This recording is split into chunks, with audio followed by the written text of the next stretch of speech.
Good morning, everyone. I'm gonna wait until maybe like 9:02 or 9:03 to start because I know some people might be coming in a little late.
Good morning. Good morning. How are you? I'm nervous, but I'm good. We're excited to hear what your presentation. Thank you. I'm just gonna wait a minute or two longer to. Yeah, normally Michael Hartstock, Dr. Hartstock. He emailed me and said he has a conflict, so I'm gonna be sending him a recording of the presentation. Gotcha. Gotcha. We'll So, be able to see that as it's currently recording. All right, fair enough. yeah. Well, Yeah, fair I'll warning get to out of everyone. I your am recording this. yeah, I'll get out of your way and let you do your thing, but whenever you're ready. All right.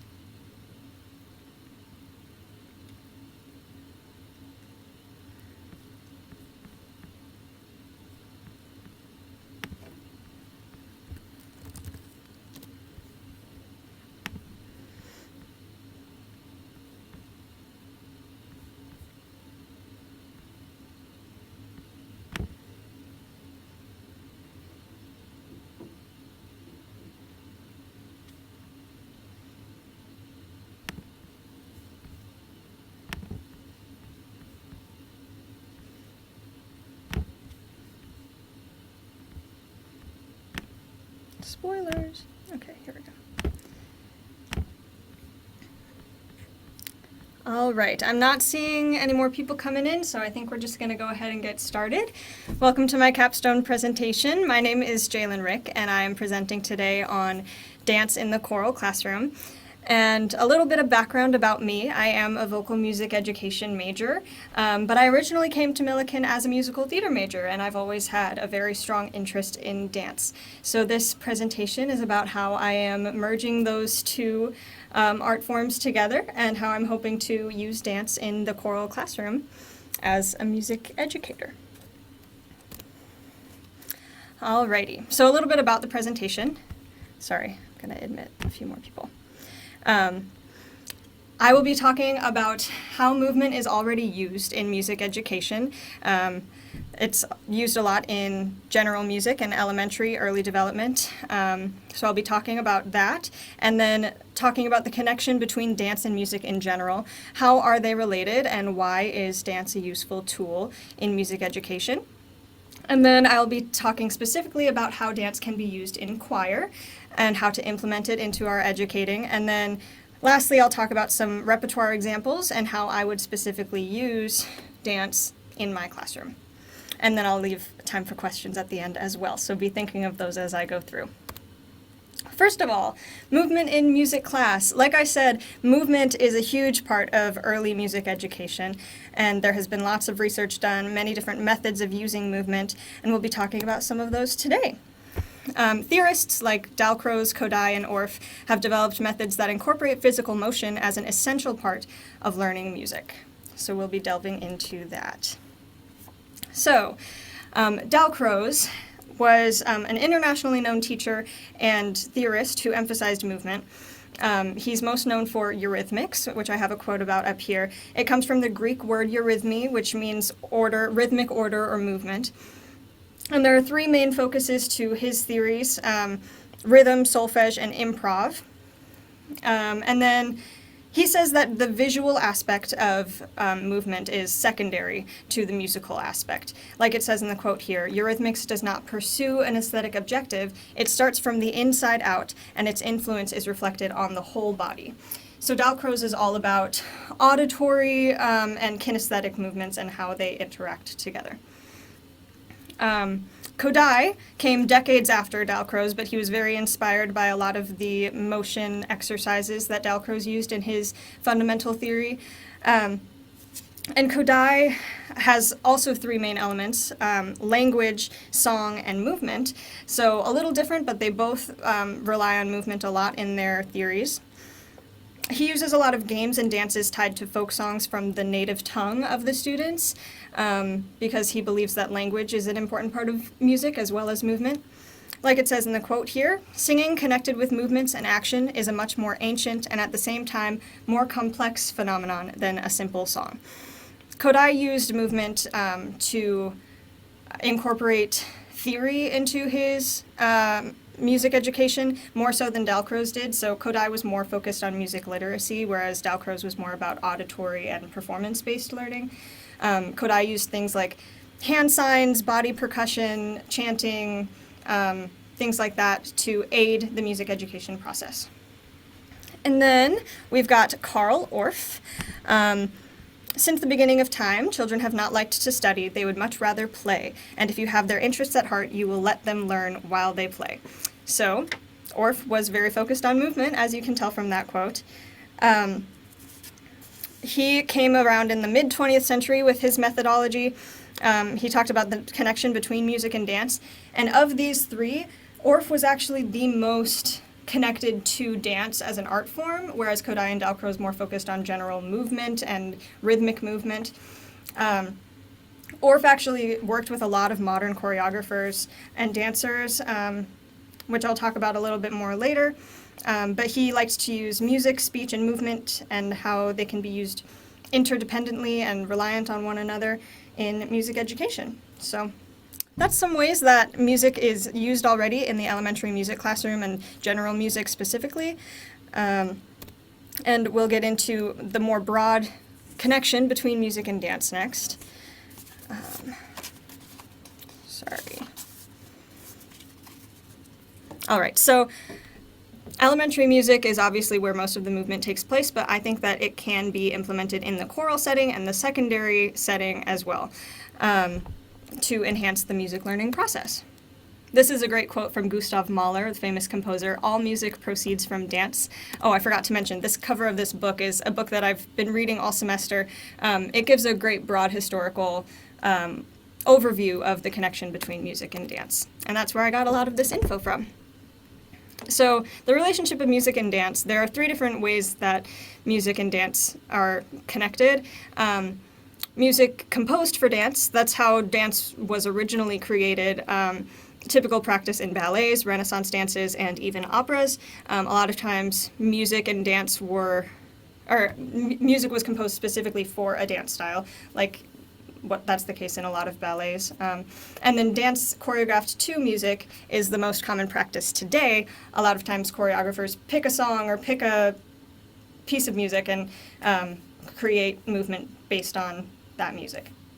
And then my favorite is the collaboration of the two. I actually did a project about this last year with Austin Shaw where I choreographed movement to no music and he composed a piano piece to that movement and the dancer was conducting the music in a way. Lots of other examples exist in history. Modern dancers collaborating with composers. Some famous examples are Martha Graham and Aaron Copland on Appalachian Spring. We talked about that in Survey of Western Music, if any of you remember. Carl Orff, like I said, also worked with a lot of different modern dancers, such as Mary Wigman.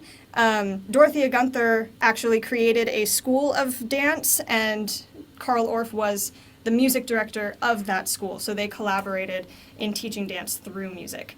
Also, a lot of choreographers took or created methods based on Dalcroze's music movement methods and attribute their choreographic skill to Dalcroze. So they've been involved in a lot of dance-related things, more than most people would know. And then I have some global examples. In some cultures and contexts, dance and music are one and the same. The Dagomba drummers in Ghana never drum without dancers to follow. The dancers are an integral part of it. They conduct the music, and like I said, they never drum without dancers.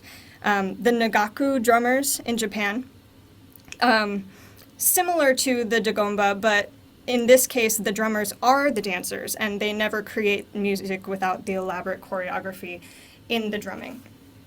And then some modern examples like flamenco dancers and indigenous tribes have instruments attached to their costumes, and their costumes create the music on their own while they dance. And then there are forms of tap dancing and clogging and Irish dancing that create rhythm through the dance.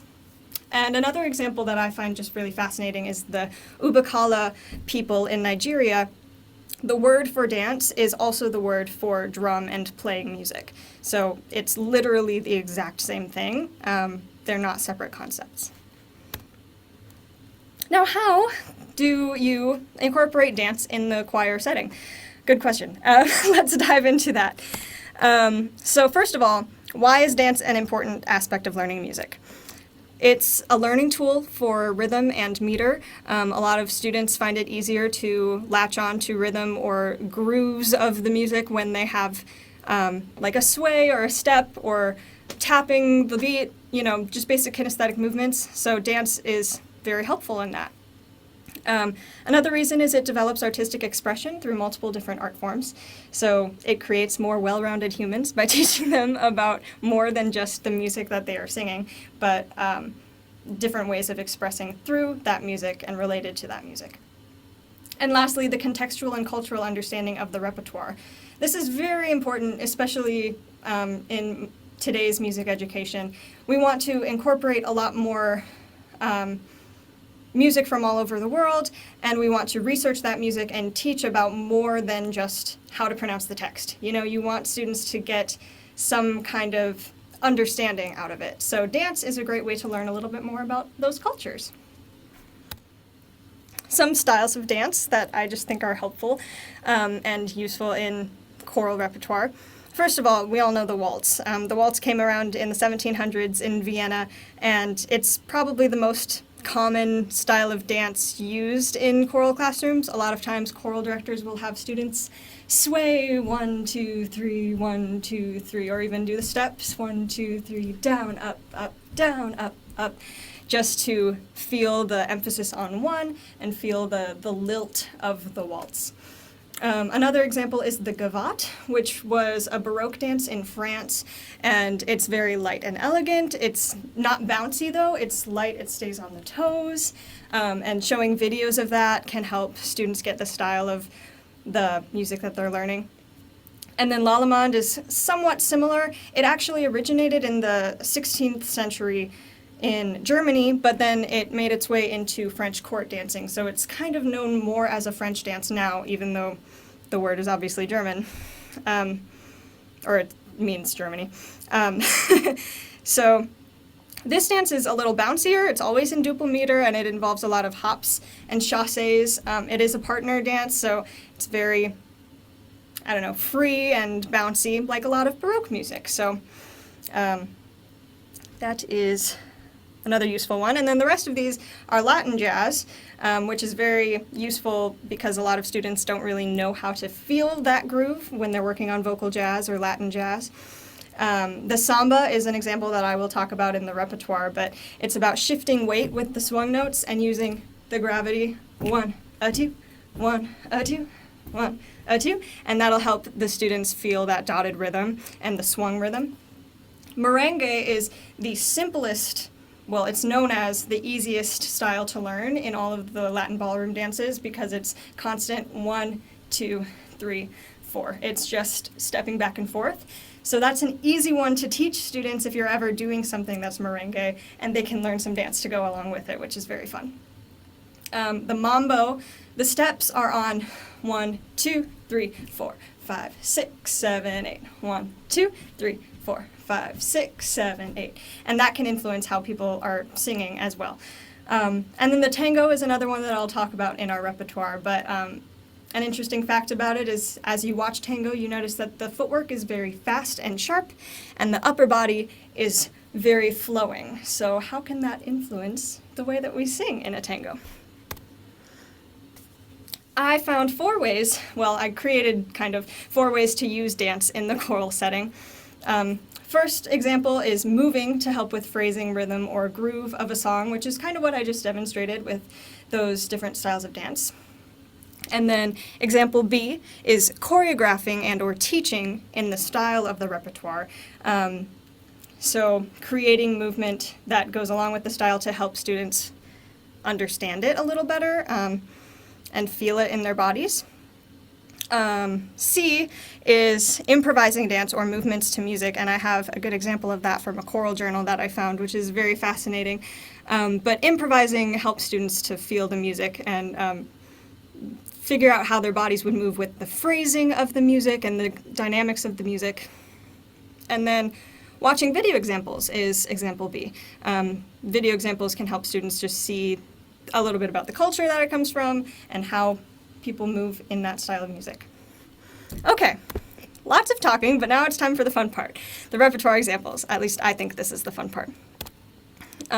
The first example I have is one-note samba. Arranged by Paris Rutherford, this style of dance has a swung dotted pattern, like I was talking about, the underlying rhythm of a 1, a 2, 3, a 4, 1, a 2, 3, a 4.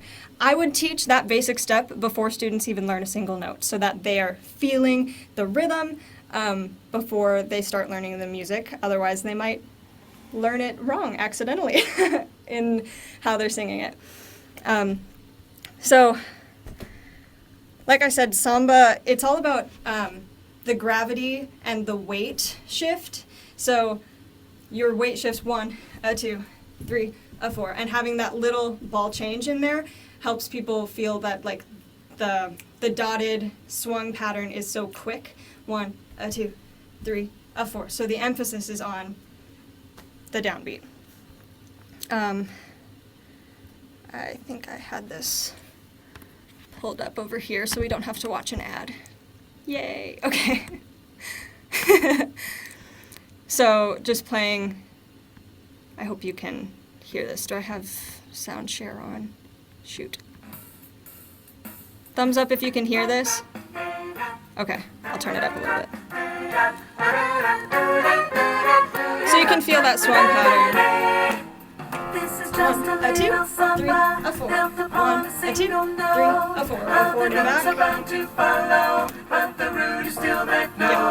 Yeah.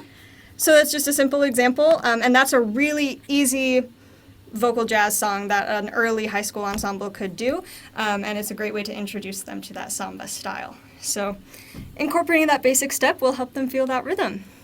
And then the next example I have is Shoshaloza, which is a very common South African freedom song. Let me go back to the full view. So it's arranged by Jeffrey L. Ames, and it is a South African freedom song, but it was originally created in the mines when people were working, and they wore these rubber boots. These rubber boots, and they created a dance to communicate with each other without using language so that the leaders wouldn't understand what they were saying or how they were communicating. The dance is, as you can see in the picture on the left here, the dance is very bent over, low to the ground. They do a lot of tapping their boots behind and in front. And obviously that's not a very good posture for singing. So what I would do in this particular example is I would have a little bit of a lean forward but not a crouch, just to feel that posture, and maybe create a movement that mimics the style but is not exactly what they're doing, so that they can just kind of feel what that felt like. So I would do some stomps, maybe create some arm movements to go with it, maybe some body percussion that's not necessarily bending all the way down to the feet, so that it gets the style without sacrificing the vocal performance. And I just want to show you a little bit of the song as well so you can hear it.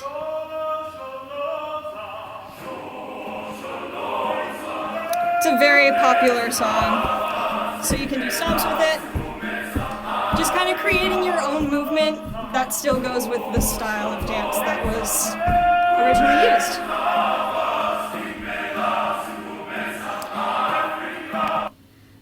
Cool.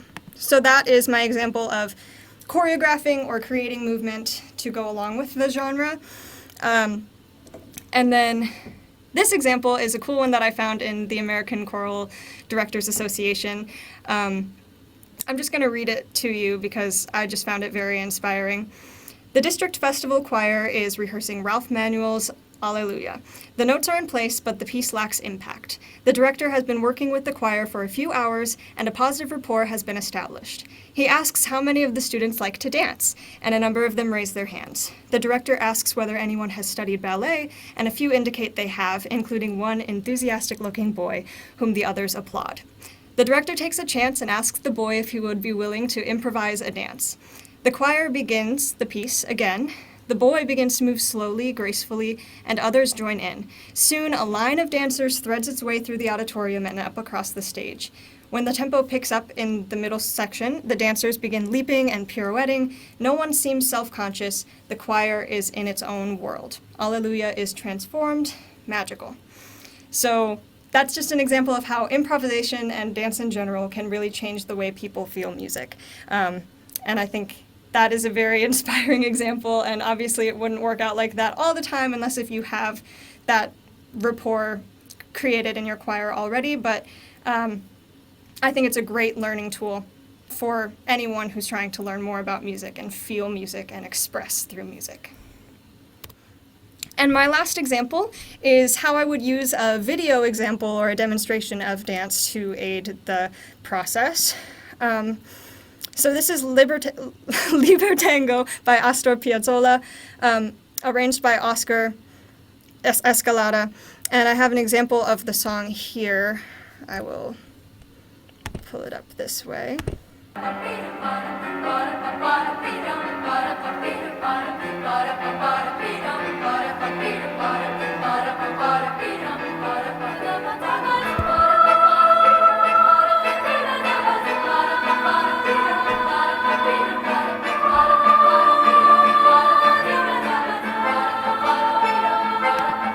So right at the start, you've got those two different parts going on.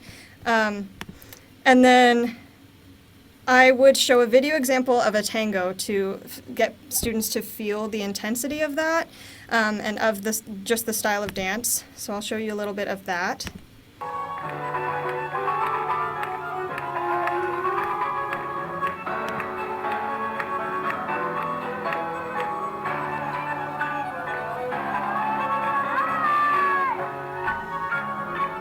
So you can already see the fast, sharp footwork, and then their upper bodies stay smooth for the most part.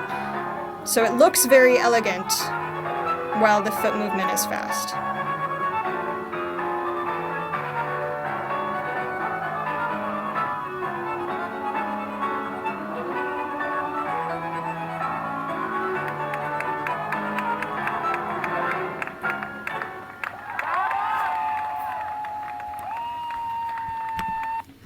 Pretty cool. An example that I think students would enjoy a lot. From there, I would start a discussion by asking questions such as, what did you notice about the facial expressions of the dancers? And hopefully students would talk about how they were very serious and intense. And then I could ask about, what did you notice about what their feet were doing? And students might talk about how they were so fast and they were flicking around, and then what their upper bodies were doing. They were smooth. And then start a discussion about how we can incorporate that in the way we sing. Going back to the song that we were working on, Libertango, it has the Ba-ba-da-ba-da-bee-dum, ba-da-ba-bee-dum, ba-dum. So that's very staccato. That's like the feet. And then da-da-ba-da-ba-da is the legato. That's like the upper body. So we're kind of like showing that representation. And what I might do is, this might not look perfect right now, but I might play the song and play the dance.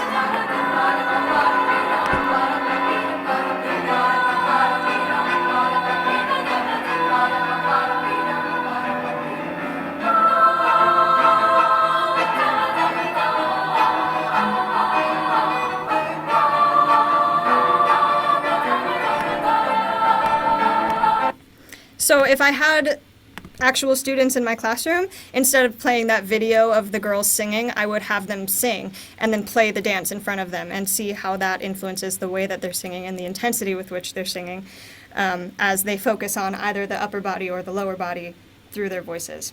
So those are my 4 examples. I had one that was movement that helps aid phrasing and dynamics, one that was choreographing movement that goes along with the style of the song, improvisation, and video demonstrations. Those are the ways that I would love to incorporate dance in my choral classroom, that I feel like would help students with rhythm and musicality and general context and well-rounded humanness. So now I have time. Here are my resources. Now I have a little bit of time left over for questions, so I'm going to stop sharing my screen if I know how to do that. Thank you for all of the little clapping reactions. Does anyone have any questions that they want to ask or comments about the presentation or dance in music? Okay, I think I have 2 questions. Ooh. Okay, so my first question, you talked about the relationship between music and dance, and then talking about like some music was composed for dance. Now most popular is dance choreographed to music, but then there's also the collaboration of the two. How do you think you can inspire more people to do the collaboration of the two rather than just choreographing to music? I think there's a lot of benefit to collaborating between the two because dance itself can inspire music. We all know that. The way that we move is, it has music in it, in my opinion. So doing a simple movement can create, and I explored that last year with my project with Austin, where I choreographed movement and he composed a piano piece based on that. Emma was involved with that project. She was one of my dancers. But yeah, so I think encouraging that in the choral classroom could look like maybe having students improvise some movement and then improvise some vocal lines to go on top of that. I think that would be a really great exercise to do in a vocal jazz setting because music or vocal improvisation is a huge part of that. So maybe stuff like that. Actually, in Renaissance music, we learned about stuff in survey where people, the music and the dance would both be improvised based on one another, which is really cool. And I wish that still happened today because it's just really cool to imagine a musician and a dancer working together to create something on the spot. So yeah, I guess that was a jumbled answer to that question, but I would love to try to encourage that. Yeah, that made sense. And that definitely answered the question. My second question is, you've kind of already answered it, but I wanted to ask it more specifically. How do you think studying music has helped you personally as either a choreographer or vice versa? How has studying dance helped you with studying music, you personally? It's helped so much, both ways actually, because before I came to college, I hadn't done a whole lot of choreographing, just like basic children's musicals and stuff like that. But when I came here, I started doing a cappella groups and I started choreographing for the dance classes I taught, and I started choreographing just dance pieces for SOTAD. So being a music education major, I learned a lot more about music theory, a lot more about reading music, and repertoire in general, and I learned how to listen better to music, if that makes sense, because I I didn't take any music classes in high school besides just ensembles. I never took theory or anything. And once I got to college, I started learning about how to listen to choirs more attentively and how to listen to music in general more attentively. So now my choreography is a lot less lyrics based and a lot more music based. I anytime I'm choreographing something, I listen to like interesting things that are happening in this cello part that I could incorporate into the dance and like highlight that. So it's definitely impacted my choreography. And then dance impacts my music on a daily basis because I am constantly moving. When I'm singing in a choir, it's really hard for me to stand still, or when I'm conducting a choir, it's really hard for me to stand still because my body just always wants to move. So I think it definitely impacts the way I make music because I'm constantly thinking about, ooh, if I choreographed this, how would I do it? And then how does that impact the way that I can phrase it, the way that I can add dynamics to it? So, yeah. Rachel? Hey, um, kind of a comment. I'm kind of just throwing some open-ended thoughts out there, but this last little conversation between you and Megan got me thinking about how interesting it is being growing up with a music background and not having any really formalized dance experience, and then being private voice study. Part of my studies for private voice is kind of like getting more experience exposure to stage presence and like blocking and I would argue even like lyrical movements to better illustrate what the music is doing. So I kind of wanted to throw that out there as like an encouragement for like any solo voice teaching you might do in the future, like maybe going so far as to like guide students through like choreographing a piece for solo like of solo voice rep and see how that can impact their musicianship and their like autonomy with making physical choices like with their body language and movement to better emphasize their voice. And if you have any thoughts on that, I just kind of wanted to hear. Yeah, I think that's a great idea. I think that choreographing music is an element of creativity that everybody should try at some point in their life. You know, just like how can I make my body move to tell the story that I want it to tell? And then that can also be reflected in the voice as well. How do I want my voice to show that this lyric is representing rainfall? Like how would my voice do that? And then how would my body do that? And how do those things connect? So I don't know. I think that's a really good idea. I have a question in the chat I want to look at. Do you think there is room for this blend to be a standalone course, or would they always have to be taught separately or incorporated in one class or another? Oh my gosh, like a course on the connection between music and dance, I would take that. I would love to teach it someday. That's a really cool idea. I think they definitely could be because music and choreography impact each other so much. Looking at, I think it would be fun to do a deep research on like how people composed for ballet specifically, or how they composed for Latin ballroom specifically, and how those can impact the way that we perform music. I definitely think there is enough there to do a standalone course. But for now, I think having dance incorporated in choir is a great way to teach people about those skills and create more well-rounded students through their knowledge of dance and music. Any other questions? Rachel? This touches more on, I guess, like the complexities of like student identity, personhood, like well-rounded persons you mentioned earlier. What are some ways that you as an educator might encourage maybe like secondary students with being comfortable to move to create art in their movement in a classroom full of their peers of I other know. adolescents? So, Yeah, I think that's a big reason that movement isn't used as much in the secondary classroom, because elementary students aren't as worried about people judging them. They'll just dance, they'll just move. But I think a great way to do it is to start with simple movements, start with like the basic waltz step, which really anyone can do and feel comfortable doing. And just talk about it in relation to the music, not in relation to how it looks. because like Dalcroze talked about, like his movement isn't about the visual aspect of it, it's about how it feels and how it relates to what they're hearing and what they're singing. So I think emphasizing that will make students more comfortable, and getting everyone on board with just simple steps and then maybe gradually working your way up to more complicated movements. And another great one is if you have a really ambitious student who loves to dance, ask them to demonstrate, like we saw in that ACDA example. Because having the one person put themselves out there, if they're willing to, can open up doors for a lot of other students to do the same. So, yay. Those are some great questions. Does anyone have any more? Otherwise, we might call it a day. Great job, Jalen. Thank you. And thank you all so much for coming. I'm very happy that I got to see all your faces and hear all your wonderful questions.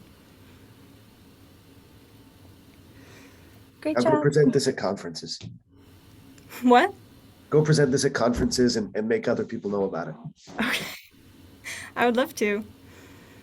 Thank you everyone for being here, and I hope you have a great rest of your finals week. See you soon. Bye.